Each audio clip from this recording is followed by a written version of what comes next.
Welcome to Happy Fisherman Adventures. I hope, I dream, I wish to catch a big fish, and I do it when I can. I'm a happy fisherman, and I do it when I can. I'm a happy fisherman.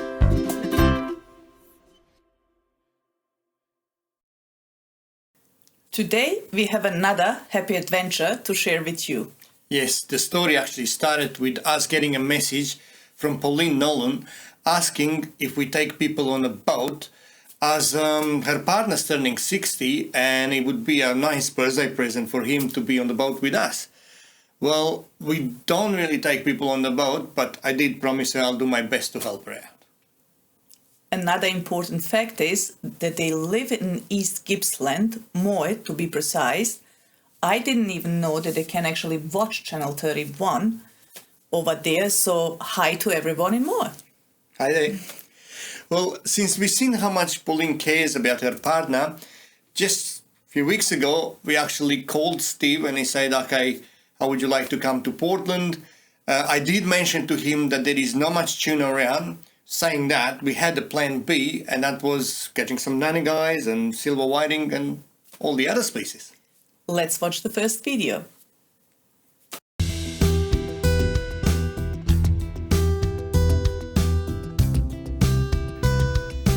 A new day, a new adventure with our new friend Steve Edwards. The weather was just magnificent, and our task today was to try bluefin tuna in 50 to 70 meter depth just behind the Lawrence Rock, and then go bottom bashing for Nannygai, pinkies and other species. Since this was Steve's first time in Portland, he was taking quite a few pictures that he can later share with his family and friends.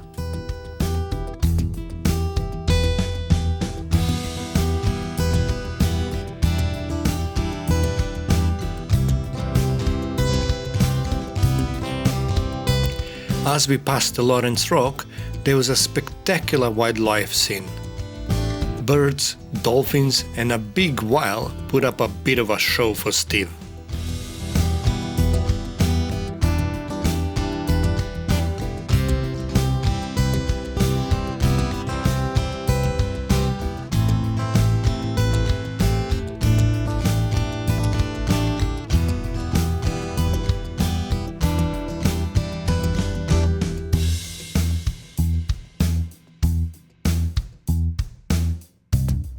Then we seen some birds diving, so it was time to set up and try to get some tuna.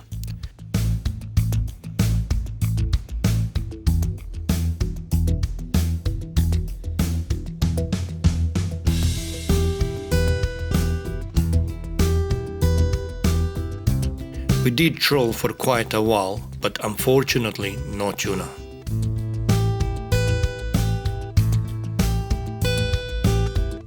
Then we gone back to 50 meter depth and start our plan B.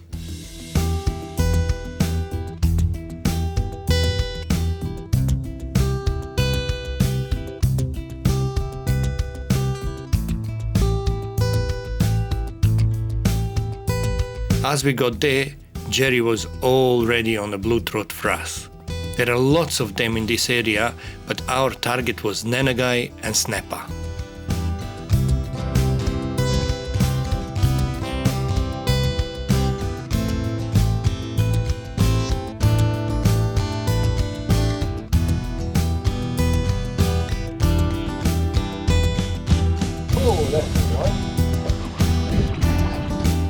That's more serious.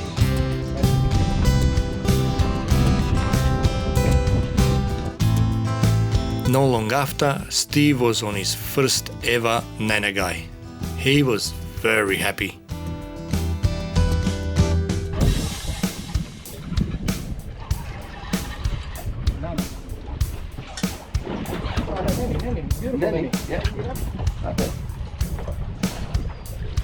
Oh, beautiful. Hey, first nanny, there you go. Beautiful. Hey. Oh, nice one too. Nice nanny. That's Beautiful. a good sign. dropping just beautiful. Good job. Good job. Yeah. As you saw, there was no tuna around, but the wildlife was just spectacular. Also, Steve was very happy. Just to be out there on such a beautiful day, it was magnificent. And plus, he managed to get his first ever Nannygai. Let's watch the next video. Well, we continued drifting in a 50-meter line and we got all sort of fish. Gurnard, small pinkies, few more nannies, more wong and lots of blue throat wrasse. In no time, the wildlife action moved very close to us and we were fishing and enjoying the show at the same time.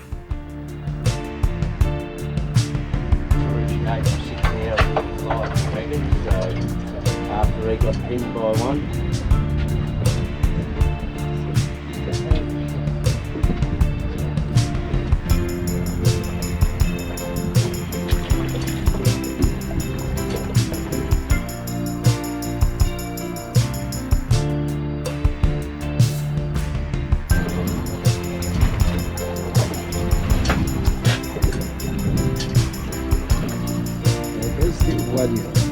Another nano? Smiley face.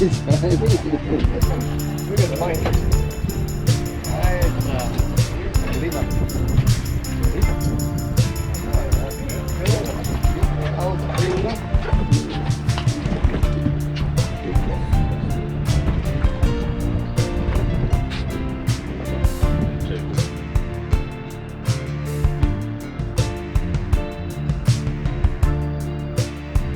We made a short move and did another drift. Again, mixed bag with only few keepers.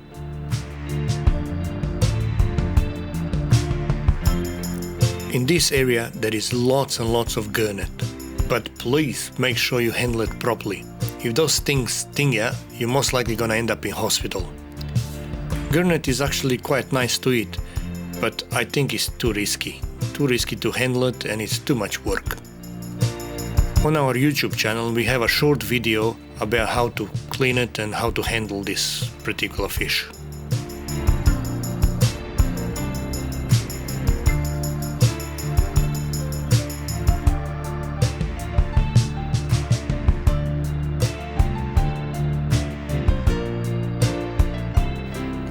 In meantime, we managed few more nannies, few more pinkies, and it was time to slowly pack up and go to our silver whiting grounds.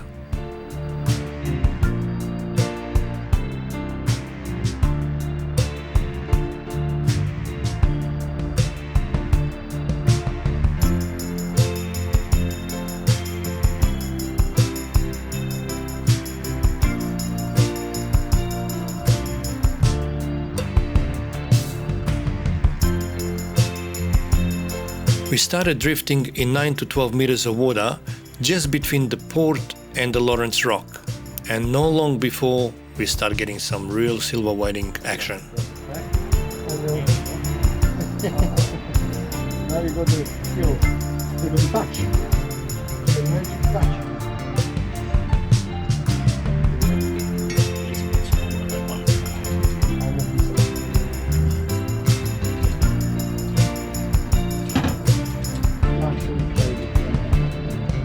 You busy, you know, but they inflamed you now. Oh, double trouble, look at this.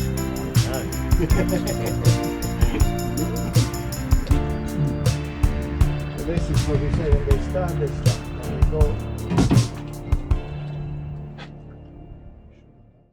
As you saw in previous video, Steve also managed to catch his first ever silver whiting. I believe catching silver whiting, it was the highlight of the day. For Steve, of course. And he was consistently smiling, picking on Jerry, just giving Jerry a hard time. And at the same time, you know, texting Pauline, sending us some messages and some photos. I think he was very happy. Let's watch the end of this adventure. Well, in no time, action got hot.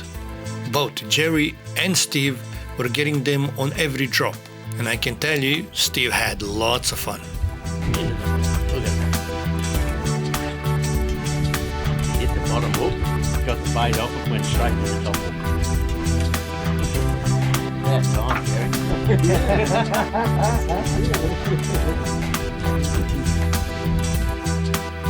Even they are small fish, they are great fun to catch. Over the years we got some great fish, but we still love catching these little buggers.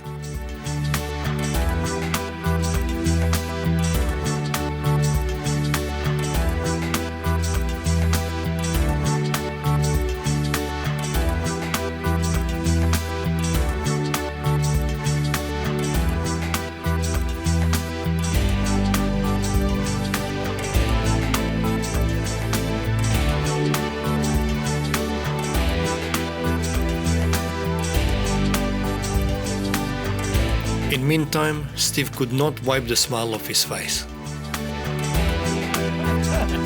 Picture.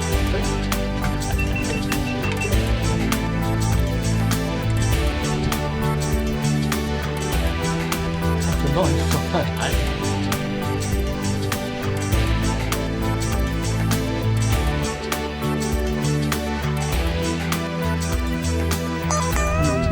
Had him.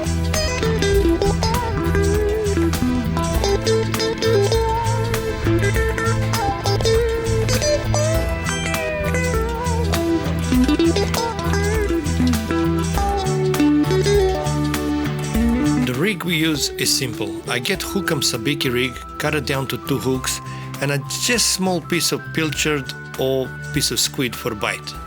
Drop it right down the bottom and you're on.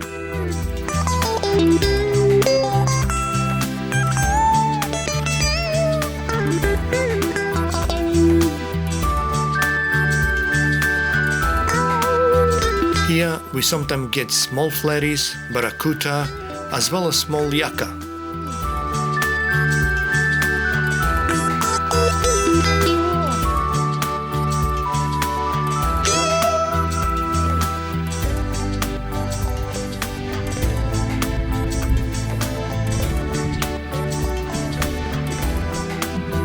That's another yaka.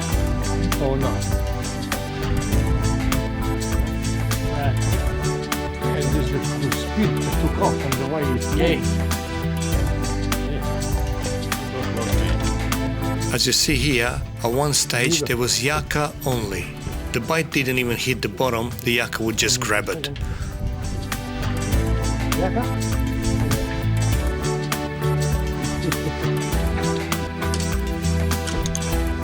On the website. Well, what is better than getting a silver whiting?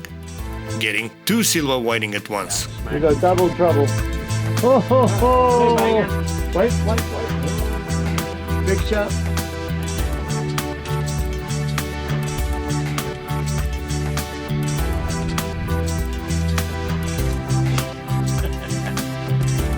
How good is it? They're good fun. They really are just good fun to catch. Few more pictures and it was time to pack up as we had to go back to Melbourne today. This was just another great adventure with some beautiful people on board.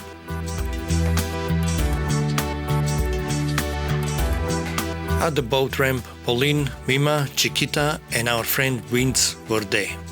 It was time to clean the fish, put it in the bags and slowly make our way back home.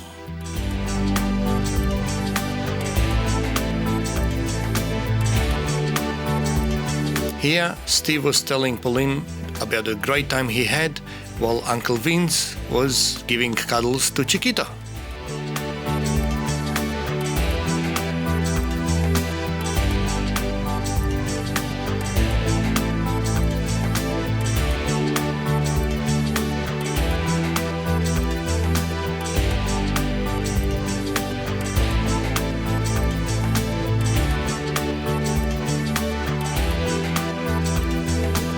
We've had an absolute ball out on the water, got a good feed of fish, the weather's been perfect, can't ask for any more than that. Had a top trip out with the boys. Happy fishermen. Thank you very much. Yeah. Well, as we came back from Portland, we had another task. The happy fisherman himself was a guest speaker at the Bellarine Pirates Fishing Club in St Leonards. It was a great night, actually. It was good to see and meet so many new people and lots of people big fans of our show. So the task we had here is to talk about King George whiting and snapper. So here is a short video from this event. Enjoy. Everybody had plenty of food and stuff. We'll welcome to you on the floor. Thank you.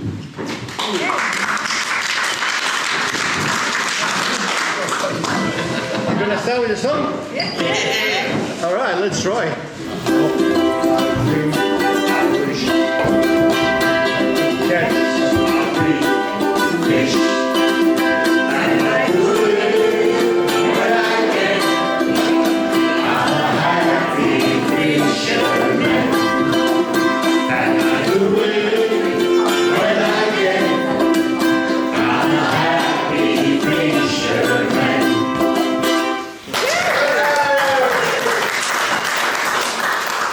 So obviously we're here to talk about King George whiting and a little bit about snapper. And because you guys got King George whiting just at the doorstep, I'm going to try to split up in different sections. So the first part I'm going to talk about setup, the gear we use and the way we use it, I suppose. It's 1 to 3 kilo rod at the moment that we fish, maximum 2 to 4 if you're going to chase King George. 1,000 or 2.5, up to 2,500 reel.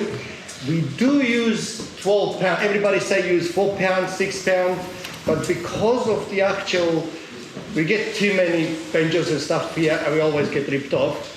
We actually use 1200. Definitely run 2 types of rigs at all the time. We run the running rig and we run the standard paternoster rig. Why is that? Because it's important where you anchor. If you anchor on top of the grass beds, if you use one of these, they'll sink in the grass, you'll get nothing. So then the paternoster does her job because you got the second hook just above the grass. And we always fish the actual sand patch for whiting. We never fish into the grass. The reason being there is tons and tons of other fish. I'm going to show you the actually underwater footage, what happens right here. Fish around grass beds, that's what you're going to get. You're going to be sitting there all day losing your bite to them. So it's just impossible. And just above them, if you use a paternoster rig, you'll be getting yuccas. And that's basically what's happened just about all around, year around. It's not like a season and they disappear. They're always there. The part that you want to be throwing your line in is that sand patch there. Come home and we got this on the footage, but we come home with a bag of wine. And that is Tommy Ruff. Is this low tide, high tide, running tide? When you filmed it? Obviously, I just looked before at the belly bucket going that way, so obviously it'll be incoming tide, but it really doesn't matter. No? Doesn't matter. The only time we don't fish for whiting is if it's slack. Then we take the anchor out and we just drift for squid. Oh. So if the water's not moving, we may get one in an hour. But once it starts moving a bit of a current, that's when you're gonna fish. So the little fish there, they called silver belly. We catch them as a bycatch as well. They're not bad either. And there is grass whiting as well among them. But have a look at this. And that's just here. So if you put your big rods out and that, most of the time you'll catch one. If it's a lot of boats around, don't just hook up your skylar bag and drag through them, and that's obviously big no-no because you'll lose it most likely. But don't do it here either because of the 7-gill and the seal. We got so many times we put the skylar bag, before we even managed to tie up the rope, just picked it up and we smashed it. If you watch this short flyover, this is the patches you wanna fish in. So you can anchor on the grass, but fish in these patches. The bite that I put in, it's just like 2 pieces. I put a piece like that of squid and the same piece of pilchard. That's it. Push it right up the hook. I don't let it hang down. I actually push it on the hook. It's a little circle hook, and we push it right up the hook. They come, they hit the pilchard disappears. They slowly wind back and they come and grab. They actually second hit, it's aggressive. They grab it. They took the pilchard, they say, oh, that's easy. They took the second one, they got.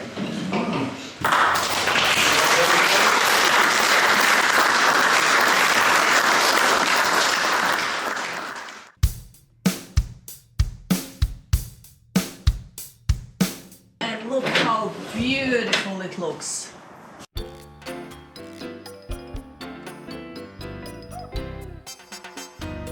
Today we are going to show you how to prepare and smoke the bluefin tuna.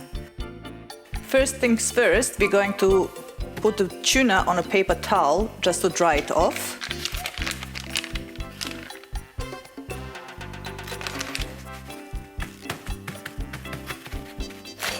We use a small bowl.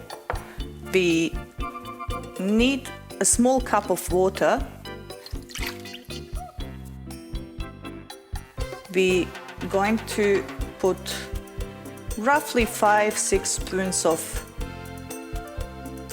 soy sauce. Be generous with the salt. Same pepper, black pepper, brown sugar, about 3 spoons.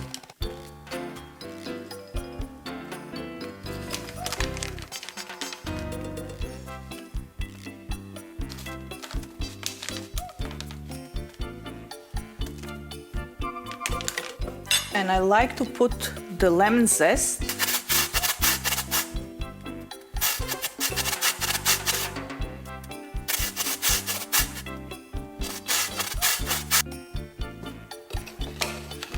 We'll mix it all up.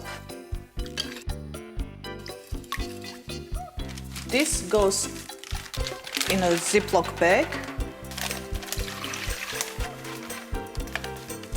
And we now put our tuna inside. All right.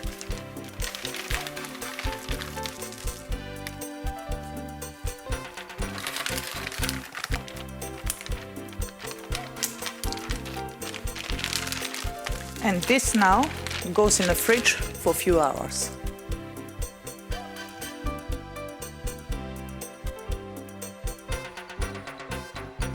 The fish has now been in the fridge for about 4 hours. What we're going to do is take it out of the bag, give it a quick rinse, and put it for approximately an hour to air dry.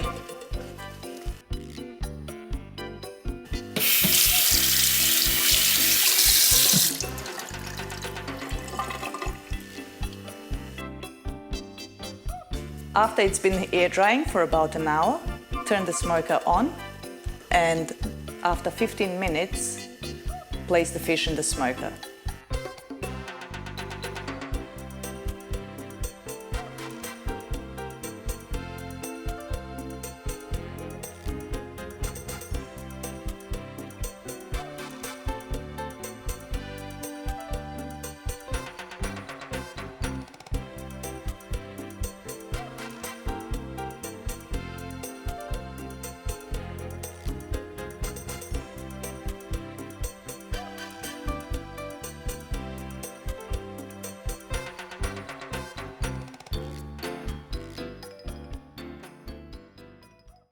Before we go, we would like to say a big thank you to all the people that purchased our t-shirts and everyone that supports our TV show.